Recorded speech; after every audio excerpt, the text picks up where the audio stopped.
IPS అధికారి Sitaramanjaneyulu Kanti Rana Tata suspension మరో 6 నెలలు పొడిగిస్తూ సీఎస్ కె విజయానంద్ ఉత్తర్వులు జారీ చేశారు.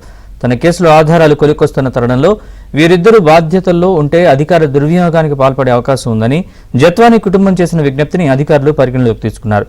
దీంతో పీఎస్ఆర్ ఆంజనేయులు కాంతిరాణ టాటా సస్పెన్షన్ను 2026 మార్చి 8 వరకు పొడిగించారు.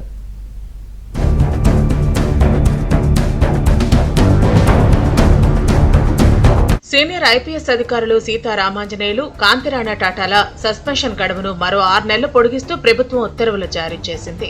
ముంబై నటి కాదంబరి జైత్వానీపై రాజకీయ దురుద్దేశాలతో ఇబ్రహీంపట్నంలో కేసు పెట్టారు. ఈ కేసు వ్యవహారంలో తమ అధికారాన్ని నాడు ఇంటెలిజెన్స్ చీఫ్ గా ఉన్న పీఎస్ఆర్ ఆంజనేయులు, విజయవాడ సిపిగా ఉన్న కాంతిరాణ టాటా అధికార దుర్వినియోగం చేసినట్టు నిర్ధారణ అయింది. దీంతో కూటమి సర్కార్ అధికారంలోకి వచ్చిన వెంటనే వారిద్దరిని సస్పెండ్ చేస్తూ ఉత్తర్వులు ఇచ్చింది. ఈ నెల 2న రివ్యూ కమిటీ ఇచ్చిన సిఫారసు మేరకు మరో 6 నెలలు సస్పెన్షన్ పొడిగిస్తూ జీవో ఆర్డర్ నెంబర్ 1649, 1650ని సీఎస్ కె విజయానంద్ ఆదేశాలు జారీ చేశారు. ఈ జీవోను అనుసరించి తదుపరి చర్యలు తీసుకోవాలని డీజీపీని ఆదేశించారు.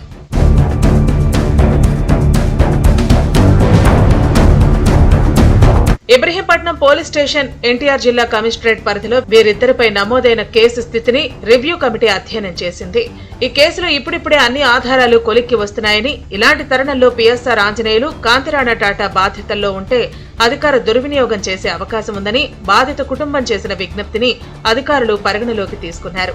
దీంతో వీరిరువురిపై ఉన్న సస్పెన్షన్ ను మరో 6 నెలల పాటు ఆల్ ఇండియా సర్వీస్ రూల్స్ 1969 ప్రకారం పొడిగించాలని సిఫారసు చేసింది. ఈ మేరకు సీఎస్ 2 వేర్వేరు ఉత్తర్వులను జారీ చేశారు. దీంతో సీనియర్ అధికారులు సస్పెన్షన్ గడువును 2026 మార్చి 8 వరకు పొడిగిస్తూ ఉత్తర్వులు జారీ చేశారు.